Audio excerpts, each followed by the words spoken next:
All right, nephews. Here we are the segment today with your Uncle Bes. We're just gonna dive right into it. You know, my brother, from another mother, from way back in the day, way back when, we go back many years. And it's just a blessing to be able to sit down and talk with him again, especially about these things just been going on. But without further ado, I wanna introduce Uncle Bes. How you doing, bro? Man, I am good, man. It's good to be here. Yeah, just living, man, ready to give some knowledge to these young boys. Hopefully they pay attention. Hopefully they pay attention, but if they don't, they'll come back to it later. Yeah. But just kick it off, man. You know what I mean? Let's just dive right into it, man. Let's give a little bit about yourself, like where are you from and where you currently reside at. Oh man, I'm originally from the Nam. For those of you who don't know, that's Fayetteville, North Carolina, holding it down. And I reside in Asheville, man. Live up here in Asheville, moved up here 03. So, I've been up here for a good minute. But yeah, North Carolina native, love my state. That's it. That's how we do. Yeah. That's what's up. That was up. And your upbringing, what was it more like? Was it the single mom, the mom and dad? What you had? What was yeah, it was a good mixture, man. So I was born in North Carolina. My biological dad was in the military. So we moved to Germany. My first memories are all in Germany. It was like two. I was 2 when we moved over there. And then my parents divorced. I ended up in Indianapolis with my mom and my grandfather for a little bit. And then from there, my mom moved back to Fayetteville because her mom's side of the family is from Moore County, North Carolina. So, Pinehurst, Southern Pines, all of that. So we moved back to Fayetteville because we didn't want to live all the way, no disrespect to my Moore County fan, but in the sticks, you know what I mean? Because back then they ain't had nearly what they have now. Right. And then so then my mom's she dated my pops and my stepdad for a good minute, but they ain't actually married till I was a senior in high school. Yeah. So and it was a mixture. Like I said, I've got some siblings, but I grew up by myself. Like they would come over on weekends and stuff. So that was an adjustment, just learning how to share and how to, be that type of dude. But yeah, man, it was a good mixture. It was real, spend a little time. I had a highs and lows, military brat, so everything was good for a little bit. Right. Then that divorce led us into some public housing stuff and some low income stuff. So I got to experience that side of life. And then right when I got to my junior year of high school is when things was quote unquote normal. You know what I mean? Like that typical, he's lower middle class, off free lunch, all of that stuff finally kicked in around that time. Okay. So you would say that through all that kind of like, it basically influenced your mind, your thoughts. Yeah, right? Yeah. All of that influenced my mind, just growing up that way, looking to the different dudes that mom would date, what I'm saying, looking at them, really, what I'm saying, when I was young, my biological dad was, what I'm saying, my role model, and my grandfather's always been my role model. Like, I've always looked to him for guidance, advice, like just like what manhood is supposed to be, but he wasn't always right there directly. So I didn't have a way to just be like, okay, this is what I constantly need to follow. So there's a couple of people I imitated that I should not have. Yeah. Okay. But you would say like definitely like your mentors growing up was like your grandfather. And I definitely go with my biological pops until I was about 12 and really started figuring stuff out. My grandfather pretty much my whole life, like ever since, what I'm saying, I was like, yo, this dude's solid. And then my pops, my stepdad, I've always looked at him. I like the way he thinks, what I'm saying. He's taught me a lot. He's always been there. I mean, like, never put a step in front of it. Dude's just always been dad. He's always taken care of me.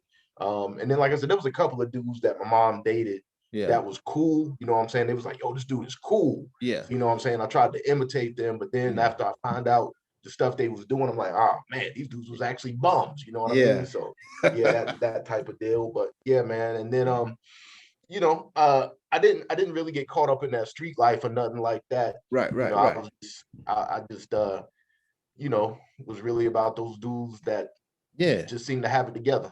Well, like you said certain people that you didn't really like want to be like specifically, like you knew like anybody, you was like, nah, I don't want to be like that dude. Like what kind of character that dude have that you was like, I don't want to imitate that. Yeah.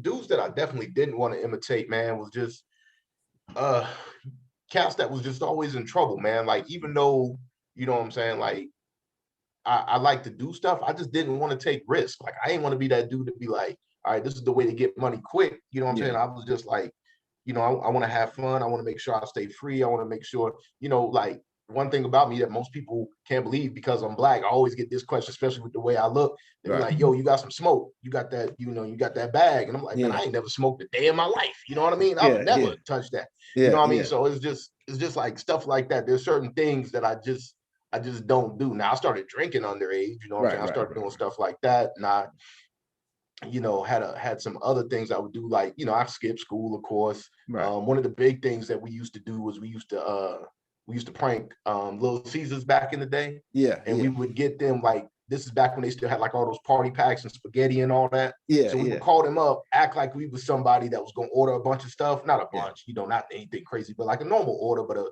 big size order for them, about 3, 4 pizzas and Yeah. maybe some spaghetti or something. And then, like, at the end of the night, when the person didn't show up, you know Mm. what I'm saying, Little Caesars be like, oh, we're like, man, we hungry. You got anything? And they just, oh, well, here's some food. You know what I'm saying? Yeah. And Yeah. Yeah. I look back at stuff like that and I'm like, oh man, we was wilding. But yeah, just little stuff like that. That's what's up. That's what's Yeah. up. Yeah.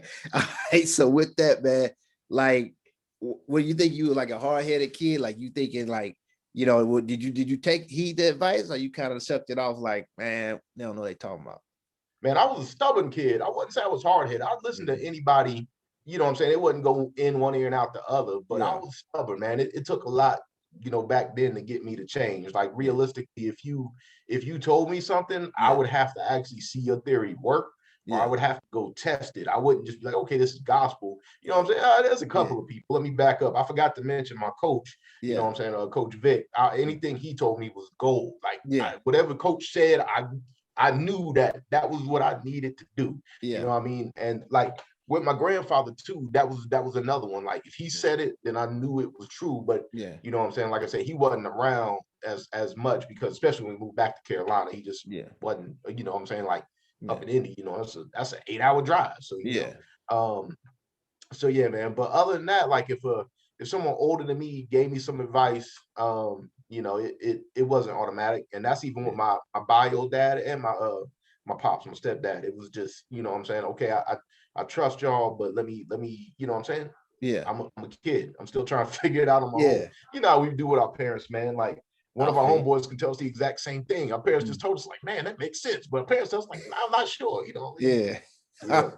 Well, what about like a lot of us, we kind of was like the MTV, era where it's kind of like, we kind of TV Yeah. like really took over in our generation. It really Yeah. started everything. So like, was there like a famous person that you kind of just like, man, like, when I get over, that's the cat I want to be like, you know what I mean? Not, honestly, no, man. And I think I kind of got spared, because back when I was in back when I was in middle school and high school, junior high, all of that, Yeah. I wasn't big into the rap culture like that. You know what I'm Yeah. saying? That's really what influenced us. That's what's still influencing most people today. Yeah. But really, in our generation, you know what I'm saying, that's when it really broke out on the scene. And Mhm. I was really still big into R&B back then. You know what I'm Okay. saying? And so Yeah. R&B cats wasn't really influential, you know what I'm saying, Yeah. to that extent of where cats was going out and trying to imitate R&B cats, like, Yeah. let's go out and try to imitate rappers. Um, You trying to yeah, be man, Al B. Sure, man. You yeah, try man, you listen, trying to uh, serenade the women, man. man, hey, look, That's if there what's was a up. new, I guarantee you, if there was an R&B cat out or an R&B album out, I had it. Like, Yeah. dudes just, like, everybody was just crazy. Like, yo, like in school, Yeah. everybody knew two things about me. One, Yeah. that I was hustling candy out my locker, and Right. two, Right. that I loved R&B music. They was just Yeah. like, you know what I'm saying? Because I mean, I'm listening to artists, like, I had every Boys to Men album. You know what I Yeah. mean? Like, I had my man Sam Salter was one of my favorite artists. Most people don't even know Yeah. who Sam Salter is. You know what I mean? Okay. Like, Okay. you know what I'm saying? The After 12 Before 6 joint. Yeah. Yeah. I mean, I just had, like, you know what I'm saying, like, all the R. Kelly joints, Hmm. you know what Hmm. I'm saying, all of the Jagged Edge joints, Yeah. all of Yeah. the who else was big back then, man, that I had? Oh, When Key Public Sweat. Announcement broke Yeah. off and Yeah. did they solo thing, I had they joint. Yeah. So yeah, I mean, literally, I was deep in the R&B, man. Yeah. Like, Cats was dropping albums, and you know what I'm saying, I'd go buy an album just off of the single. Because Yeah. back then it wasn't, back then, remember, you actually had to buy the CD. By the whole thing. Yeah. And you know what I'm saying, a cat might release a single, Yeah. but it wasn't like it is now where, oh, you can just go preview the whole album. Yeah. Nah, bro. You know what I mean? Like you went on faith, like this is gonna be solid. And Yeah. some stuff I bought, I was like, oh, this is trash. And some stuff I bought, I was like, okay, it's right. You know what I Yeah. mean? So that's what it was. I feel you on that. I feel you on that. And like you say, a lot of things influence everything, man. But like, uh, when you spoke about how your mentors and how they kind of like you had people that you kind of was like, y'all wouldn't mind, you know, you listen to them and everything like that. Like, did any of them like guide you as far as like career path? Like what, you know, like when you was younger, what did you want to be when you grew up? Yeah. When I grew up, so it's really wild. So when I was real young, like mad young, like still in elementary school, living in Germany young, I actually wanted to be an engineer. Right. And so I remember my grandfather had came over to Germany to visit, and I was watching the Smurfs, and my favorite Smurf is Handy Smurf, and I said, Grandpa, what type of Smurf is Handy Smurf? You know what I mean? Because like the rest of them made sense. It was like, you know what I'm saying? Brainy was the brain, you know what I'm saying? Jokey was a jokester, you know what I'm saying? Greedy was a chef. And I was like, yo, what is Handy? What would his profession be? And he was like, you know, and he was like, well, based off of the fact that he makes stuff instead of repair stuff, he would be an engineer. And I was like, okay, that makes sense. So in my mind at that point in time, because I wanted to be Handy Smurf, I wanted to be an engineer. Also, if you remember, I used to rock a pencil behind my ear. That is exactly why I started rocking a pencil behind my ear, because of Handy Smurf. So, you know what I'm saying? So from like third grade until I don't know how old I was as a grown man, you know what I'm saying? I'm rocking pencils behind my ear, all because, you know what I'm saying, of the focus that I had. I never became an engineer. Eventually, like my path started changing. I remember when I started wrestling, my coach heavily influenced me just because I saw the influence that he had on molding people. So then I decided, I was like, yo, I want to coach wrestling. You know what I'm saying? I didn't know anything other than I wanted to coach wrestling. So then I get to college, you know what I'm saying? And I'm in the engineering program because, you know, I'm good at math and science. My mom's like, hey, you need to do something that's going to provide for you well in the future. So I was like, okay, cool. I'm in the engineering program. And I'm still thinking, man, I would love to coach wrestling.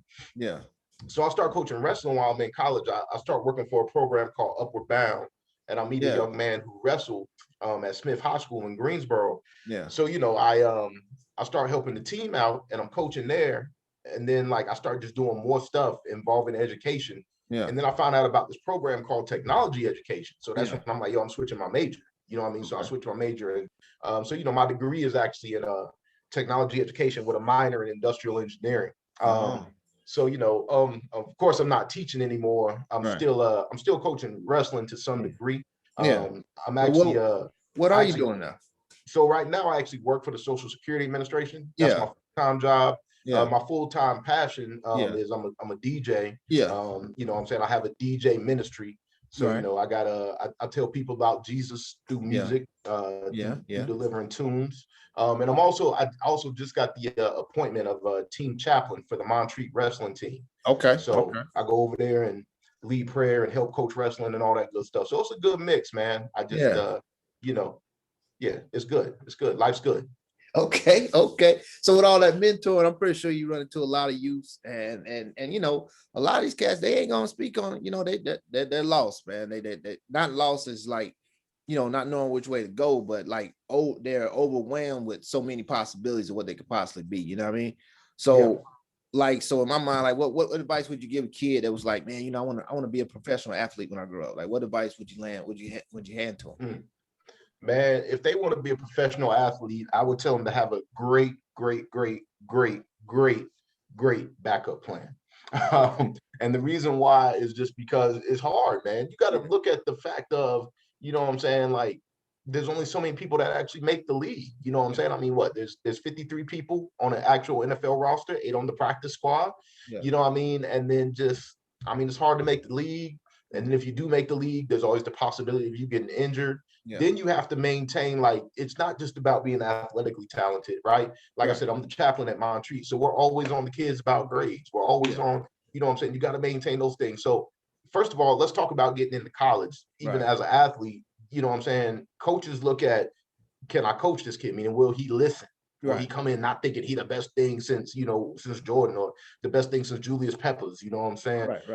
And then, you know what I'm saying, what are his academics like? You know what I mean? And then something that I'm learning is You know, you really need to start looking at a kid's home life, because a kid who comes from a single parent household or comes from a rough upbringing, you know what I'm saying, they're going to need more time with you, because Yeah. they're going to look for someone to instill that structure and that love and that discipline into them. So it's a bunch of things that, you know what I'm saying, as young men or young women, you really have to take into account and Yeah. just be like, hey, you guys really need to focus on these things. Don't think that just off of your athletic talent alone, because I coached a lot of talented kids. I mean, kids that Yeah. could just go in any sport. Yeah. But like I said, they didn't have the grades, they didn't have the right attitude, you know what I'm saying? They weren't disciplined, whatever the case is. Yeah. And then, like I said, make sure you actually pick a college that is gonna suit for whatever it is that you're trying to do. Meaning, you know, all right, like let's just say, all right, I want to go to the league, but at the same time, if I don't make the league, Yeah. you know, I want to be an architect. Yeah. Boom. You might look at NC State. You know what I mean? You might be getting looks, you know what I'm Yeah. saying, from Chapel Hill, but realistically, NC State has the bomb architecture program. Yeah. You know what I mean? Yeah. So, and then at the same time, you also, if you know you want to go to the league, then like look at the fact of what program, what system are they running? Is that Yeah. actually the system for you? Now, if you have a great coach, of course, he's not going to recruit you for the wrong system. Yeah. But you know what I'm saying? Make sure that you ain't picking stuff just off of the flash. Like, you know, if you a stretch five, then make sure you go to a program that runs what the stretch five plays. If you a Yeah. power five, then you know you need to be in that type of program. So, Yeah. but yeah, these cats, they really got to understand that it's hard work to make any league. You know what I'm saying? There are options besides making it directly to the NFL or the NBA. Well, not really. The NFL ain't really no, you know what I'm saying, other league than that. But the NBA, there's all types of options to play overseas and other stuff like that. But Yeah. realistically, have a good backup plan and make sure that your stuff off the court or off the field is really focused and you're doing what you got to do there. Yeah.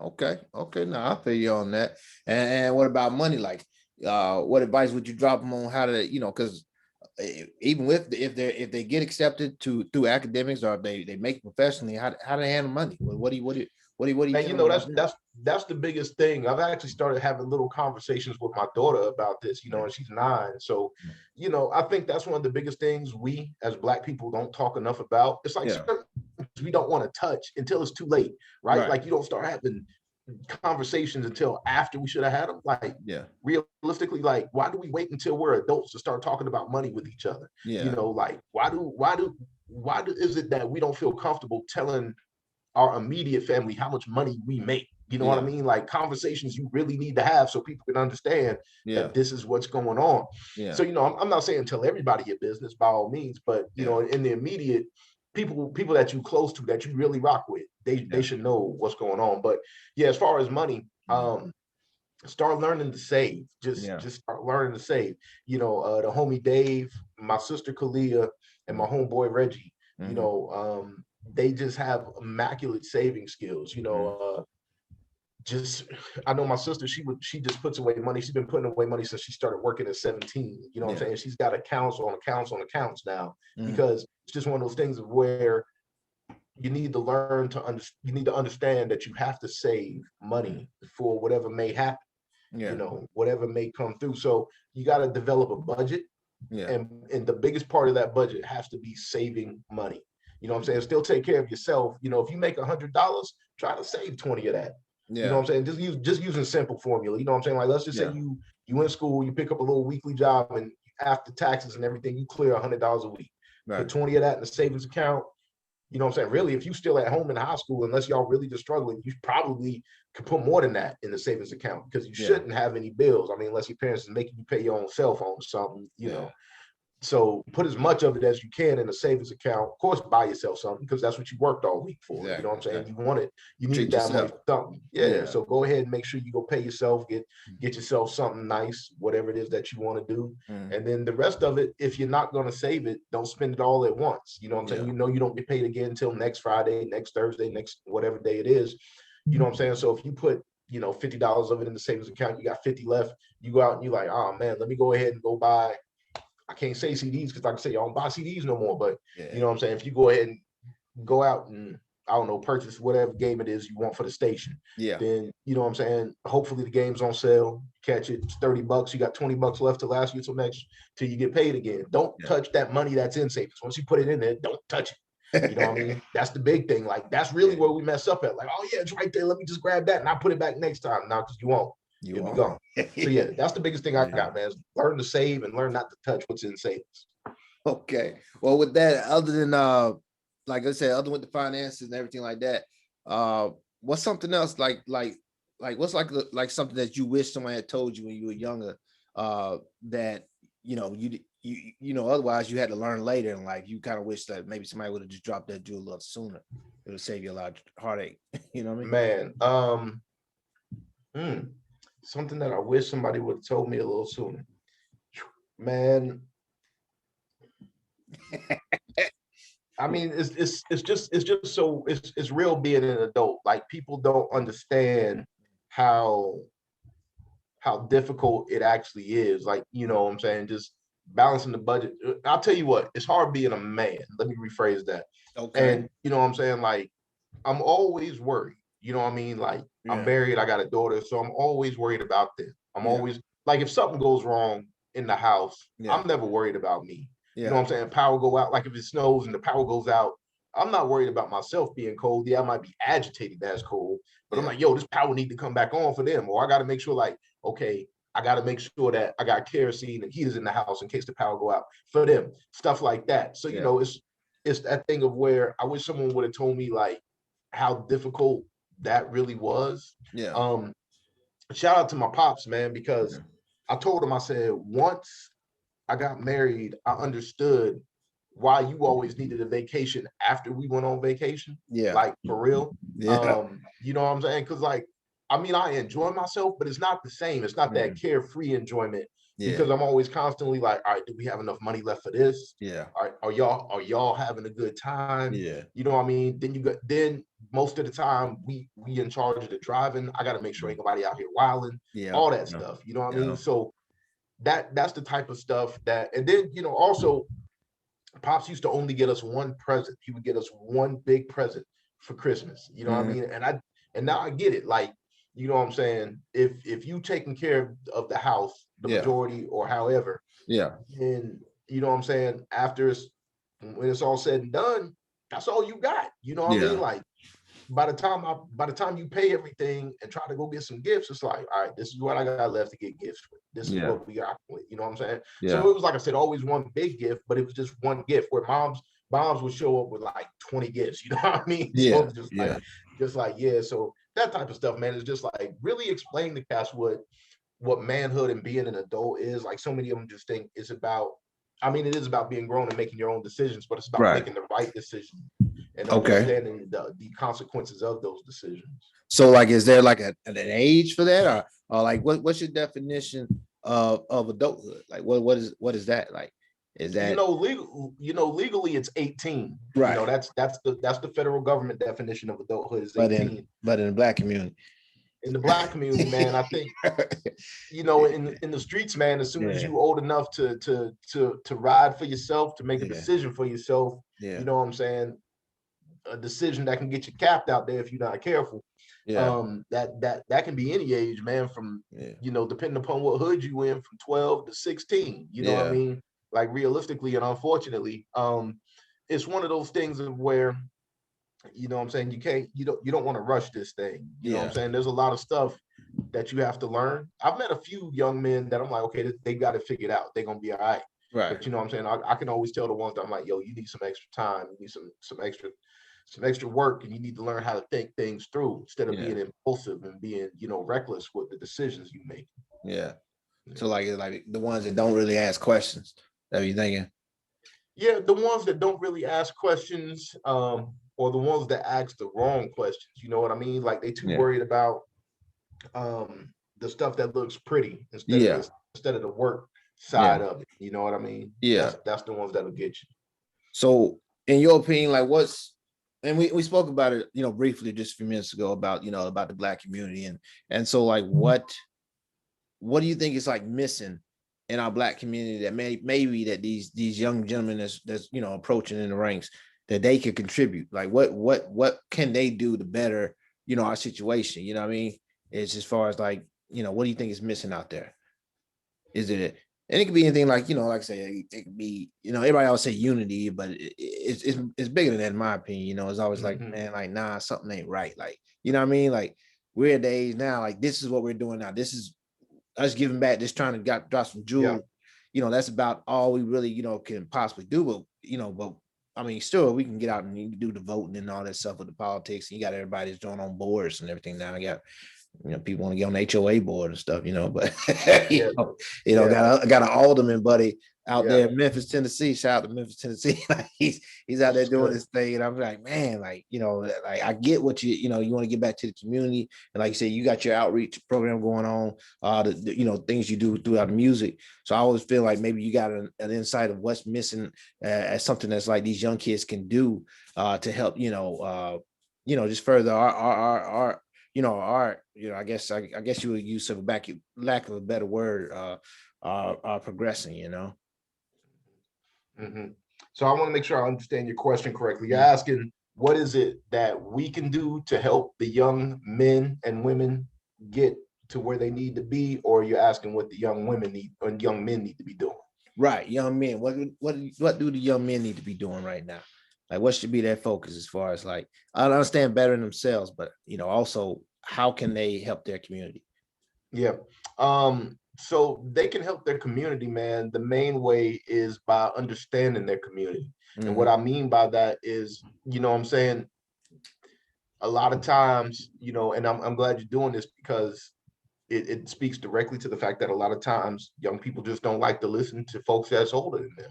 You know Mm. what I'm saying? That's the bottom line. I mean, unless, like you said, like you've already stated, like you've already pointed out, unless they are somebody famous, you know what I'm saying? Like cats will get up there and listen to, what I'm saying, Pop Smoke. Well, rest in peace, you know what I'm Yeah, saying? Not yeah, Pop, my fault. Listen to Jay, listen to 50. They'll do something like that. Listen to the Migos, they'll do yeah, something like that. You know what I'm saying? Listen to yeah. whoever's popping right now off of Mm. that. But you know what I'm saying? Like they won't just be like, oh man, there's a dude right there who's lived life. Let me talk to him. And it's funny because I was actually talking to my daughter and my niece about that, Right. just like I need for y'all to learn who these people are. Yeah. And I was talking to the homeboy Dave about that the other day. He was telling me about how, his grandfather was owned this piece of land in Mississippi. And I was like, yo, that stuff needs to be documented. It's just Yeah. you have to know your community. So that's my advice to the young people is learn what history you have right there in front of you. Don't look Yeah. for somebody big, you know what I'm saying? Like learn there's hidden treasures Yeah. right there in your community. So that's their role is to become active and to look for, you know what I'm saying, the sources that they can learn from and Yeah. to just gain knowledge from, that would be my advice onto that. Okay. Okay. And I guess you kind of harped on it a little bit. You said that young adults, they don't necessarily listen to the older generation. And I get that, everybody gets that. We Mm-hmm, all been there. mm-hmm. But I've heard, just by my normal walks to the day, I hear people saying like, these young folks saying like, older people don't respect them, and things of that nature. And I feel like, what do you think is like the discord between the older generation and young generation? Like, is it a lack of respect? Is it, we don't respect them, or they don't respect us, or, how does that work? Because, we was taught, respect the elders. Like, so what happened to that, It's just trust. Yeah. That's the bottom line, man. Mhm. Is you know what I'm saying? We respected our elders automatically because we trusted them. You know what I mean? Like Okay. it was a natural thing. I can't think of anybody that I can say I respect them, but I don't trust them, or I Mhm. trust them, but I don't respect them. Yeah. You know what I mean? So it's just that type of deal. You know what I mean? It's like trust and respect go hand in hand. And I think that trust is the bigger one. Like you have to establish that trust first Yeah. in order to get that respect that goes along with it. And I I think it's our responsibility as the older generation to establish that trust first. Mhm. So that way they know that we are serious about what's going on. I don't Right. think they should automatically respect us. Like by no means should you just see me and say, oh yeah, you know what I'm saying? Like, I think that I should be able to qualify myself, or you Right. should be able to look at my works and my actions and say, yeah, that brother is real. He's solid. You know what I Yeah. mean? Like for you just to take me at face value, you know what I'm saying? By all Yeah. means, you might be able to come over to me and have a conversation because you see I'm an older black man. Right. But yeah, make no mistake about it. It's not that thing of where you should just instantly take in everything I say because I'm Right. an older black man. And I like that, and I get that, and I only bring it up because of the whole discord right now, and it's a hot topic right now between African Americans and the police, and so like one of the biggest things right now is the advice that you would give, a young black man, his interaction with the police. Like what are we telling them? What's the message that you want them to hear, that you want them to know, as far as like if they're stopped by a cop, like how should they handle themselves with that? Yeah. So if you get pulled over by a cop, the first thing you need to do Yeah. is man, just go ahead before he even pull up on the car, just go ahead and roll your window down. Okay. If you like literally, if you get pulled over, go ahead and roll your window down, Yeah. pull your stuff out in plain sight, put it in your lap, put it on the dash, put it wherever you need to put it, have Yeah. your hands on the wheel. Like it's Yeah. just whiffy out there right now. You know what Yeah. I'm saying? I hate that. I hate that life is like that, but Yeah. do everything you can to make sure you get out of the situation alive. You know Yeah. what I mean? Deal with whatever it is that you Yeah. have to deal with. I hate that I have to sound it that way too. You know what I Yeah. mean? You know what I'm saying? What you Like, mean? I mean, why you say it like that though? Like, you know what I mean? Like you, what? I mean, I mean, like that's the climate it's we just on.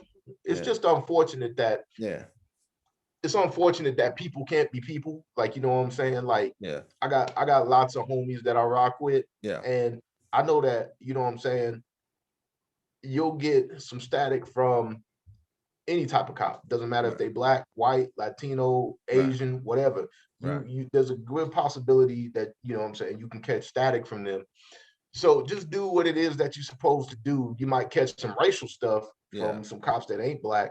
Yeah. You know what I mean? And that's the unfortunate part. I wish it wasn't like that. Like if we would all just realize that we are people, you Yeah. know what I mean? Like, but it's realistic in this world that the only reason why I wish we could get to the point of where the only reason why we would describe ourselves as black and white is just simply because I'm trying to figure out who you talk to last so I can help you, you know what I'm saying, get back to that person, as Yeah. opposed to being that is the way you just want to describe a person or Yeah. the way you view a person. So you automatically have all these negative thoughts. But yeah, man, when dealing with the police, man, just do what it is, be compliant, be complacent. You know, we naturally buck up. And I think that's those of us who were raised without fathers in the home Right. have a tendency to buck up. Yeah. You know, that's just a fact of life. Like Right. it's like I've been the man for so long. Yeah. Who are you to come in? Yeah, and typically that's unfortunate. I know a lot of young men who are either the oldest male or the only male in their house Right. that are the man of the house, and so they just like, nah, you ain't gonna talk to me like that, or you ain't gonna tell me what to do. Yeah. So yeah, just go with it, man. Your main objective is to get out of there safely. And Yeah. then not all cops are jerks, man. You know what I'm saying? Unfortunately, some of them are, which creates Right. the issues that we have. But Right. I know a few good cops, man. Yeah. Quite a few, honestly. Some Right. that I'm actually really really good friends with on a personal level. So, Yeah. and shout out to them. But yeah, for the ones that don't do right, they make it hard for them. Yeah. Yeah. And I get that, and you're right, man. It's you hate that because you don't want to. It's a touchy subject. I get where you coming from. I Yeah, get where you going, bro. I do. I'm like, yeah, and I do kind of want to switch gears on that one, because another thing that I don't think that has ever been told to me personally, and I often wonder, has anyone ever explained to you? But like, what advice would you give a young man on handling rejection? You know what I oh mean? man, Yeah. So like, because that's the one thing. Like, we know how to hunt. We know how to hunt. You know yeah, what I'm saying? You see something, you like it, you lock in, you go for yeah, it. You know what I mean? You hunt. yeah, But nobody tell you how to handle that. You got shot down. You shot your shot, you missed. You know what I mean? And it's yeah, like, what happened there? The shiver go out the window. Hey, yeah, you know what I'm saying? yeah, But how do you handle that? Like, yeah. what advice you give them for that? Yeah, rejection is tough on any level because you just feel hurt. You know what I mean? Mhm. Like you feel like, oh man, for real. So you just gonna play me like that, or you know what I'm saying? You done built yourself up. Number one, you done Yeah, built yourself up to go yeah, after whatever it is that you're going after, whether it's that female or rather it's that job or yeah. rather it's, you know what I'm saying, that team, that position, Hmm. Yeah, that's true. That job. Yeah. So you have those issues there, but it's that thing of where I think you have to mentally prepare yourself for the fact that you might get rejected is the first thing. Right. You know what I mean? Like you have to put that in the back of your head, like, hey, this might not work out.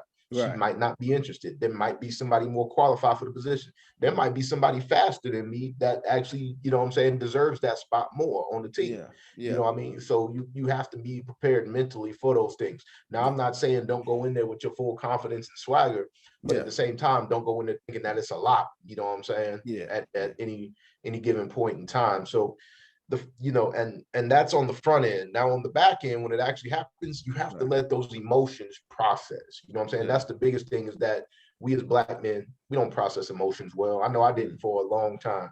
Yeah. So so finally, when you learn how to process your emotions, like, go Mhm. ahead and get away from the situation. If you get dissed by a female, move away. Like, Yeah. okay, cool, I got it. Don't go ahead and go through all the emotional stages of anger and depression and aggression right there. You know what I'm saying? That's typically when you get the, all right, chick, you wasn't that cute anyway. You know what I mean? That's Yeah. typically Yeah. when all that come out. Or, you know what I'm saying? If you don't make, you know what I'm saying? Or if you ain't the starting running back, if you in this team, you know what I Yeah. mean? Be Yeah. chill. You know what I'm saying? You on the squad. If you get cut from the squad altogether, that Yeah. might be your example. Just come Yeah. back next year hungrier, harder and stronger. You know what I mean? Yeah. So you gotta take, so on the front end, once again, Mm. just go ahead and be prepared that this might not work out. On the Yeah. back end, then just be like, hey, look, I need to go be by myself for a minute so I can Yeah. process everything that happened. And there are levels to that too, depending Yeah. upon, you know what I'm saying, what it is that you was going after. You know what I'm Yeah. saying? And how much time, preparation, and work you actually put into going after it. So, Okay. Okay.